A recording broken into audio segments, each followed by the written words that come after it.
TV express news కి స్వాగతం. గాంధీని ప్రధాన మంత్రిని చేసేవరకు ప్రతి ఒక్క కాంగ్రెస్ కార్యకర్త దీక్షతో పనిచేయాలి.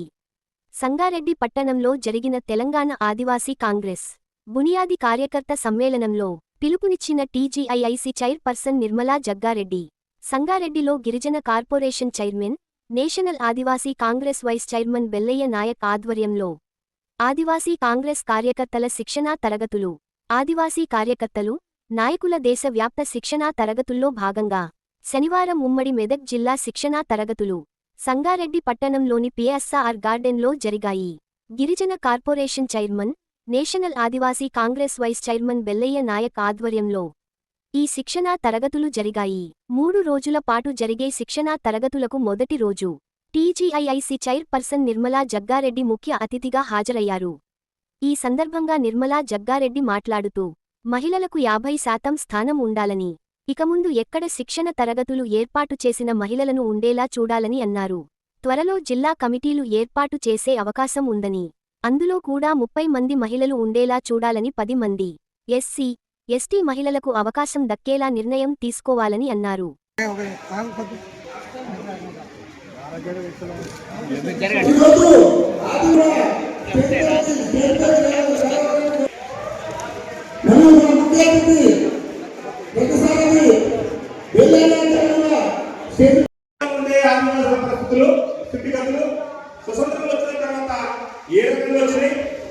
రాజ్యాంగంలో పొందుపరిచినటువంటి అంశాలు ఏ హక్కులను ఈ ఆదివాసులను కల్పించిందో, కాంగ్రెస్ పార్టీ తీసుకొచ్చిన నిర్ణయాలు, కాంగ్రెస్ పార్టీ తీసుకొచ్చిన పాలసీల మీద ధరణి కోటకు సంబంధించినటువంటి 6వ చట్టానికి సంబంధించినటువంటి ఓటు పట్టాల మీద, ఫారెస్ట్ యాక్ట్ మీద కూడా క్లాసులు ఉంటుంది. నిశ్చితార్థమైనటువంటి ప్రొఫెసర్స్ ఈ 3 రోజుల పాటు ఇక్కడికి వచ్చి వారు గంట ఒక్కొక్క క్లాసులో ప్రతి విషయాన్ని క్షుణ్ణంగా చెప్తారు. రైతులకు సంబంధించినటువంటి విషయాన్ని కూడా ఇప్పుడు మొన్ననే మనం సర్పంచ్ ఎన్నికలు చేస్తున్నాం. ఆ ఎన్నికల్లో వారి యొక్క విధి విధానాలు ఏమవుతాయి, ఇవన్నీ కూడా చాలా విశ్లేషణగా చర్చ చేసి వారితో మీకు ఈ క్లాసులు చెప్పడం జరుగుతుంది. కాబట్టి మీరందరూ ఈ 3 రోజుల పాటు ఇచ్చేది ఉండి ఒక నిమిషంలో అంటే కాంగ్రెస్ పార్టీ విధానాలు చెప్తూ, కాంగ్రెస్ పార్టీ ఆదివాసీలు చేసినటువంటి అభివృద్ధి సంక్షేమ పథకాల గురించి, కాంగ్రెస్ పార్టీ గతంలో ఏముండే, స్వతంత్రం వచ్చిన తర్వాత ఏముండే విషయాన్ని చాలా క్లియర్గా చెప్పబడుతుంది. కాబట్టి మీరు శ్రద్ధగా స్టేట్ వైస్ చైర్మన్ వారు కూడా రావాల్సిందిగా కోరుతున్నాం.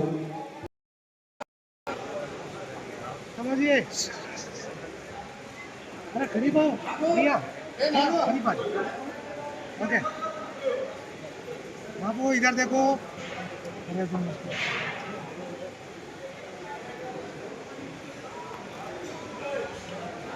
चेयरमैन साहब राइट. అప్పుడు మనకు కిరణ్ కుమార్ రెడ్డి గారు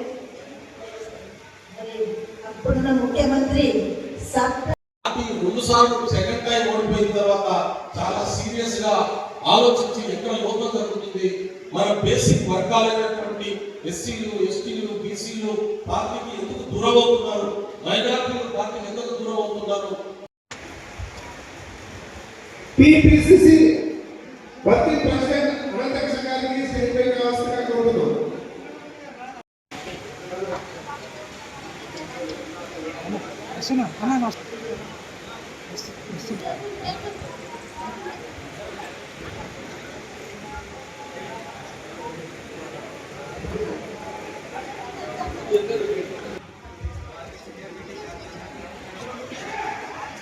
तुपाकी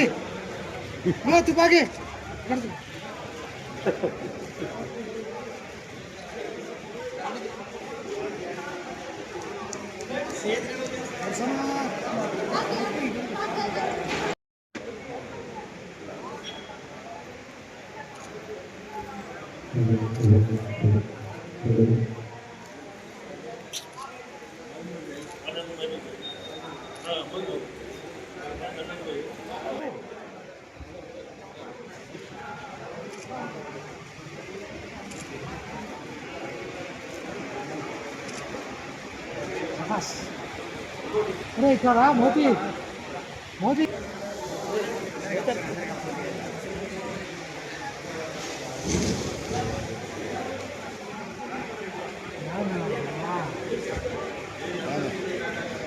भाई साहब वो खड़ा अక్కడ జరిగాను జై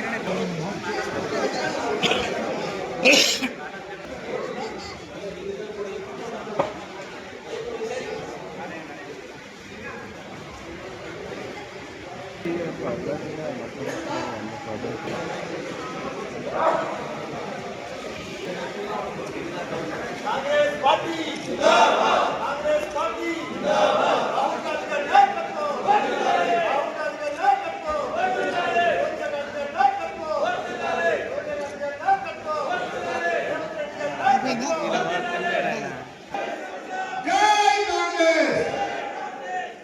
ఈ ప్రోగ్రామ్ ఇప్పుడు లంచ్కి వెళ్ళి మాత్రం రావు, ఇది కాదు.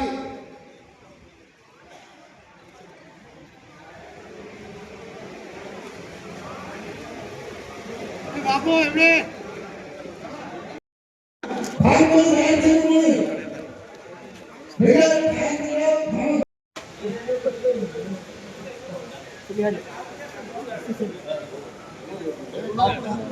మాట్లాడాలి సెల్ ఓకే నానా ఓకే సార్ చెప్తుంది కదా మళ్ళీ మొదటి కాబట్టి ఇవాళ ఈ ప్రారంభ సభకు ముఖ్య అతిథి మేడమే ఎవరు కాదు. ఎందుకంటే అందరికీ ముందుగా సావిత్రిబాయి పూలే జన్మదిన శుభాకాంక్షలు తెలియజేస్తా ఉన్నారు. గట్టిగా సపోర్ట్ కొట్టాలి. జన్మదినం రోజు ఇవాళ మనం మెదక్ జిల్లా ట్రైనింగ్ క్లాసెస్ మొదలు పెట్టుకుంటా ఉన్నాం. ఎవరి సావిత్రిబాయి పూలే ఏంది ఆమె కాంట్రిబ్యూషన్ మిత్రులారా 1950 జనవరి 26 కంటే ఈ దేశంలో మన ఎవరికి చదువుకునే అవకాశం లేదు, చదువుకునే హక్కు లేదు, అవకాశాలు లేకపోవడం ఒకటి, హక్కు కూడా లేకపోవడం.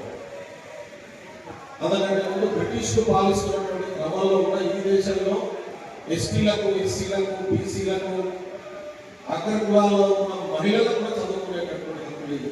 ఈవెన్ బ్రాహ్మణ మహిళలకు కూడా చదువుకునే హక్కు లేదు. ఆ రోజు ఉన్నటువంటి పద్ధతులు, ఆ రోజు ఉన్నటువంటి చట్టాలు మహిళల్ని బానిసల కంటే హీనంగా చూసేటటువంటి పరిస్థితి. మగవాళ్ళు మాత్రమే, అందులో అగ్రకుల మగవాళ్ళు మాత్రమే వ్యవస్థ నడిపించాలనేటటువంటి భావజాలం ఉన్నటువంటి క్రమంలో మహాత్మా జ్యోతిరావు పూలే గారు ఒక తోటమాలి కుటుంబంలో పెట్టి తాను చదువుకొని తన భార్య అయినటువంటి సావిత్రిబాయికి చదువు నేర్పిస్తే ఆ కుటుంబాన్ని ఆ ఊళ్ళకి బహిష్కరించేసింది. అయినా వాళ్ళు భయపడలే.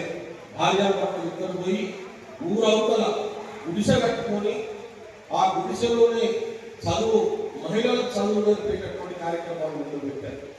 మగవాళ్ళు చదువు నేర్పే, ఆడపిల్లలు చదువుకునే పరిస్థితి లేదు కాబట్టి తన సొంత భార్యకు తానే చదువు నేర్పించినాక ఆమె ఆడబిడ్డలకు చదువు నేర్పించేటటువంటి కార్యక్రమాన్ని మొదలుపెట్టింది. ఈ భారతదేశంలో మొట్టమొదటిసారిగా అక్షర జ్ఞానాన్ని నేర్చుకున్నటువంటి మొట్టమొదటి మహిళ సావిత్రిబాయి పూలే.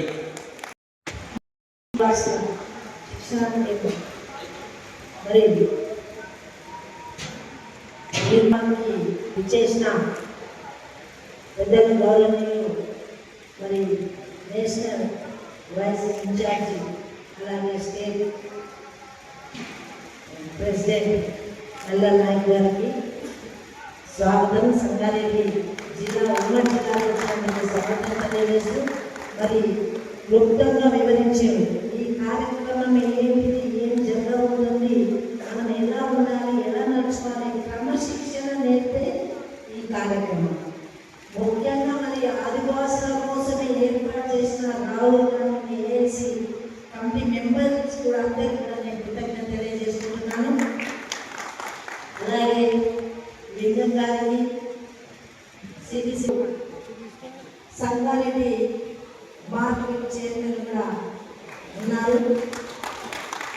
మరి మిగతా ఇక్కడ చేసిన ఉమ్మడి మెదక్ జిల్లా నుంచి చేసిన ప్రతి ఒక్కరికి పేరు పేరున సోదరులందరూ కూడా నమస్కరిస్తూ, నా ఉద్దేశం ఏంటన్నా మహిళా సభ ఉన్నాకనే ఇప్పుడు రాజకీయంగా అన్ని రకాల మేము కూడా సభ ఉన్నాం. ఇంకెక్కడైనా ప్లాన్ చేస్తే మహిళలు కూడా మరి ప్రోత్సహిస్తే బాగుంటూ కృషి సమాజానికి ఇవ్వడానికి మరి అవకాశం ఇచ్చిన వాళ్ళు అవుతారు. మరి వచ్చే ఏ మీటింగ్లో అయినా కానీ నేను కూడా 50-50 ఉండే విధంగా చూడాలి. ఇప్పుడు కమిటీ జిల్లా కమిటీ కూడా వేస్తున్నారు కాబట్టి దాంట్లో కంపల్సరీ 30 మెంబర్స్ మహిళలు ఉండాలి, 10% ఎస్సీ ఎస్టీ ఉండాలి, 60% ఓబీసీ కానీ మరి జనరల్ ఉండాలని చెప్పడం జరిగింది. చెప్పారు మెదక్ జిల్లాకు లాస్ట్ వచ్చినాను కాదన్నా, లాస్ట్ కాదు ఇది పవర్ఫుల్. ఎందుకంటే మెదక్ జిల్లాలో ఇందిరాగాంధీ గారు గెలిచి ఇక్కడ నుంచి గెలిచి ప్రధానమంత్రి అయ్యారు కాబట్టి ఆ ప్రధానమంత్రి పదవి ఇచ్చింది మెదక్ జిల్లా వాసులు కాబట్టి ఆమె గొప్పదనం. అది మెదక్ జిల్లా క్లాస్ రావడం ఎప్పుడు వచ్చినా మెదక్ జిల్లా అంటే ఇంద్రమ్మ మరి అంత గొప్ప పేరున్న కాంగ్రెస్ పార్టీ మెదక్ జిల్లా. మరి ముఖ్యంగా ఈరోజు సావిత్రిబాయి పూలే గారి జయంతి 195 సంవత్సరాల తర్వాత కూడా మనం భారతదేశంలో చేసుకుంటున్నామంటే మరి ఆ రోజు వారు చేసిన కృషి ఎంతో ఈరోజు మనం తెలుసుకోవాల్సిన విషయం. వారు సంపద అడగలే, సంపద కూడా అడగలేదు, సమాజం కోసం పాటుపడ్డ దంపతులు, పుణ్య దంపతులు ఈరోజు మనం వాళ్ళ బిడ్డలుగా అనుకోవాలి. ఎందుకంటే మొదటగా తల్లే గురువు.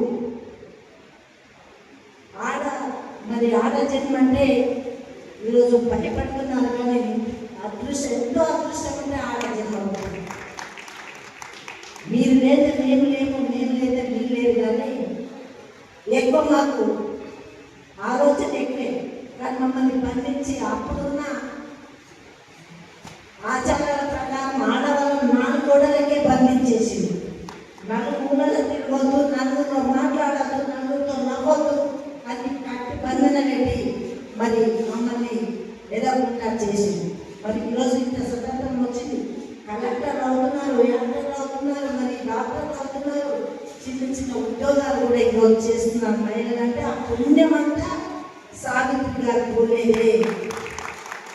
ఆ రోజు ఎంత కఠినంగా ఉండేది, మూఢ నమ్మకాలు ఉండేవి, సమాజం ఏమైపోతుంది, ఇలా కాదు వీటిని తరిమి కొట్టాలని భార్యాభర్తలు ఇద్దరు కూడా శివ పార్వతుల్లాగా సమాజంలో ముందుకు వచ్చింది. వాళ్ళకి ఎన్ని ఇబ్బందులు అయితే మనకు తెలుసు. అంటరానితనం ఒక దిక్కు, వాళ్ళ వివాహాలు ఒక దిక్కు, మరి సతీ సహగమనం కూడా చేసే రోజు వాళ్ళు కళ్ళతో చూస్తున్నారు. బుద్ధుడు ఏ విధంగా జ్ఞానాన్ని పొందిందో సావిత్రి పూలే మరి జ్యోతిరావు పూలే కూడా జ్ఞానంతో పాలలోని ఈరోజు మనకి ఇంత స్వేచ్ఛ, ఇంత ఇప్పుడు వెల్లనాయక్ గారు అన్న చెప్పినట్టు మనం చదువుకోవాలన్నా వాళ్ళే మూలకారకులు. చదువు లేనివాడు మరి ఇంత పశువు అన్నట్టు చదువు ఉంటే సంస్కారం వస్తుంది, సంపద వస్తుంది, అన్నీ కూడా చేసుకోవచ్చు. ఒకరి చేతి కింద బతికే బానిస బతుకు ఉండకుండా చేయాలనే ఉద్దేశంతో ఆ రోజు మరి వారు చేసిన పునాదే ఈరోజు మనం అనుభవిస్తున్నాము. కాబట్టి చెప్తే చాలా ఉన్నాయి. వాళ్ళు తిండి లేకపోయినా, కట్టుకొని బట్ట లేకపోయినా మన సమాజం గురించి పాటుపడాలి. ఈరోజు ఈ శిక్షణ కార్యక్రమం మన రాహుల్ గారు ఏఐసిసి మెంబర్స్ మరి చేసిందంటే మన కోసమే. ఇంకా కూడా రాష్ట్రంలో, దేశంలో ఏమి జరుగుతుంది, ఎక్కడ పోతుంది రాష్ట్రం అని మరి ఆలోచన చేసి ఈ కార్యక్రమం పెట్టింది. మరి కాంగ్రెస్ పార్టీ ఈరోజుగా 141 సంవత్సరాలు కూడా చేసుకున్న పార్టీ మనది. ప్రజల కోసం పాటుపడే పార్టీ కాంగ్రెస్ పార్టీ. ఆదివాసులను మరి ఎదగడానికి చేసింది కూడా కాంగ్రెస్ పార్టీ. మరి ఇంద్రమ్మ రోజులు మరి అంతకుముందు గతంలో అంతగా తెలియదు కానీ చెప్తే వింటున్నాం. కానీ ఇంద్రమ్మ చేసిన రోజులు ఈడ ఉన్న కొంతమంది చూసింది. వాళ్ళని ఎట్లా ఆర్థికంగా ఎదిగించాలి, వాళ్ళకు లోన్లు ఇప్పించాలి, వాళ్ళకు మరి వృత్తి కల్పించాలనే ఆలోచనతో ఇంద్రమ్మ దేశమంతా కూడా ఆదివాసులను ఎక్కడో ఉండకుండా, ఎక్కడ ఊళ్ళో ఉండే, ఎక్కడో అడవిలో ఉండి మరి పుట్టలో, గట్లలో, చెట్లలో జీవించడం, వాళ్ళు ఏం పాపం చేస్తున్నారు, సమాజంలో వాళ్ళు కూడా సమానం తేవాలని చెప్పి వారు ఆలోచించడం మరి ఈ రాజకీయ భవిష్యత్తు కూడా ఉండాలని చెప్పడం జరిగింది.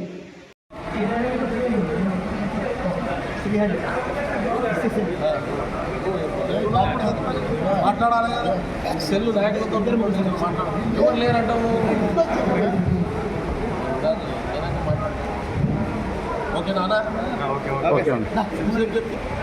ఆదివాసీ కాంగ్రెస్ ఉమ్మడి మెదక్ జిల్లా స్థాయి శిక్షణా శిబిరం ఈరోజు ఇక్కడ సంగారెడ్డిలో ప్రారంభించుకున్నాం. 3 రోజుల పాటు శిక్షణ జరుగుతుంది. నిర్మలా జగ్గారెడ్డి గారు ఇనాగ్రల్ మీటింగ్ వచ్చి ముఖ్య అతిథిగా హాజరై ఇనాగ్రేట్ చేశారు. దీనికి లంచ్ తర్వాత నుంచి ఆదివాసీ ఉద్యమాలు, కాంగ్రెస్ పార్టీ ఆదివాసీల కోసం తీసుకొచ్చినటువంటి చట్టాలు, భారత రాజ్యాంగం రాకముందు ఆదివాసులకు ఉన్నటువంటి హక్కులు, భారత రాజ్యాంగం వచ్చిన తర్వాత ఆదివాసులకు వచ్చినటువంటి హక్కులు, ఇవాళ ఉన్నటువంటి పరిస్థితులు, భారతదేశ వ్యాప్తంగా బీజేపీ ఆదివాసుల్ని వనవాసులుగా మారుస్తున్నటువంటి తీరు, ఆదివాసీ రాజ్యాంగ హక్కుల్ని తీసేస్తున్నటువంటి పరిస్థితులు, ఇవాళ మధ్యప్రదేశ్లో కానీ ఛత్తీస్గఢ్లో కానీ అరావళి పర్వతాలను నార్త్ ఈస్ట్లో ఉన్నటువంటి ఆదివాసుల మీద జరుగుతున్నటువంటి దాడులు, ఈ అన్నిటి మీద ఒక సమగ్రమైనటువంటి అవగాహనను కల్పించి కాంగ్రెస్ పార్టీ ఎట్లా ఈ దేశంలో మిగతా వర్గాలతో సమానంగా ఎస్టీలను డెవలప్ చేసేటటువంటి ప్రయత్నం చేసింది. ఇవాళ మోడీ నాయకత్వంలో బీజేపీ ప్రభుత్వం ఏ విధంగా విధ్వంసం చేస్తూ ఉంది. పంచాయతీరాజ్ చట్టం ద్వారా ఆదివాసులకు ఏమొచ్చింది, 5-6 షెడ్యూళ్ళ ద్వారా ఆదివాసులకు వచ్చినటువంటి ప్రయోజనాలు ఏమున్నాయి, ఆదివాసుల కోసం ప్రత్యేకంగా తీసుకురాబడ్డటువంటి అన్ని చట్టాల మీద ఒక సమగ్రమైనటువంటి అవగాహన కల్పించడం కోసం ఏఐసిసి డైరెక్షన్లో జరుగుతున్నటువంటి ఈ శిక్షణా శిబిరం మెదక్ జిల్లాతో ఉమ్మడి 10 జిల్లాలు కంప్లీట్ చేసుకోబోతున్నాం. సంవత్సరం క్రితం జనవరిలో మొదలుపెట్టాం. ఈ జనవరి ఇప్పుడు 5వ తారీఖుతో పూర్తయింది. ఉమ్మడి మెదక్ జిల్లా సంగారెడ్డి జిల్లా హెడ్ క్వార్టర్లో ఈరోజు సంగారెడ్డి పట్టణంలో జై జగత్ జై జోహార్ జై జగత్ అనే కార్యక్రమాన్ని సంకల్పించి జై బాపు జై అంబేద్కర్ జై సంవిధాన్కి నాంది పలికిన all India Congress committee Rahul Gandhi నాయకత్వంలో ఈరోజు సంగారెడ్డి పట్టణంలో ఆదివాసులు గిరిజన సంబంధించిన వాళ్ళు బంజారా నాయకుడైనటువంటి బెల్లయ్య నాయక్ గారి అధ్యక్షతన ఒక ట్రైనింగ్ సెమినార్ సంగారెడ్డి జిల్లా హెడ్ క్వార్టర్లో నిర్వహించినందుకు వారికి సంగారెడ్డి పక్షాన జిల్లా పక్షాన హృదయపూర్వక శుభాకాంక్షలు తెలియపరుస్తూ ఈ ట్రైనింగ్ సెమినార్ వల్ల మంచి నాయకులుగా ఆదివాసులు కానీ బంజారా నాయకులు కానీ ఒక మంచి నాయకులుగా ఎదిగి రేపు రాబోయే కాలంలో కాంగ్రెస్ పార్టీకి మరింత బలం చేకూర్చాలని చెప్పి మనసారా కోరుకుంటూ ఈ అవకాశం సంగారెడ్డి జిల్లాకి ఇచ్చినందుకు వారికి నేను హృదయపూర్వక శుభాకాంక్షలు తెలియపరుస్తున్నాను. మరి సేవలాల్ మహారాజును తలుచుకుంటూ ఈ కార్యక్రమాన్ని 3 రోజులు కూడా విజయవంతం కావాలని చెప్పి 3వ రోజు 5వ తారీఖు నాడు మా నాయకుడు జగ్గారెడ్డి గారు ఇప్పుడే నిర్మలా జగ్గారెడ్డి గారు ఈ కార్యక్రమాన్ని ప్రారంభించినారు. ఆఖరి తేదీ నాడు మా నాయకుడు కార్పొరేషన్ చైర్మన్ బెల్లయ్య నాయక్ గారు 5వ తారీఖు నాడు మంత్రులు కానీ ఇతర మా నాయకులు కానీ అందరూ వచ్చి ఈ కార్యక్రమాన్ని సమారోపం చేశారు. కాబట్టి ప్రజలందరూ ఈ కార్యక్రమాన్ని విజయవంతం చేయాలని చెప్పి కోరుతున్నారు. శిక్షణ కార్యక్రమాలు ప్రారంభించారు కాబట్టి ఈ రోజు నుంచి 3 రోజులు ఈ శిక్షణ తరగతులు నడుస్తాయి. కాబట్టి ప్రతి ఒక్కరు కూడా ఈ ఉమ్మడి మెదక్ డిస్ట్రిక్ట్ కార్యకర్తలు యూత్ మా ప్రెసిడెంట్లు అందరూ కూడా ఈ 3 రోజులు ఈ కార్యక్రమానికి వచ్చేసి హాజరై ఈ కార్యక్రమాన్ని విజయవంతం చేయగలుగుతారని కోరుతున్నాను.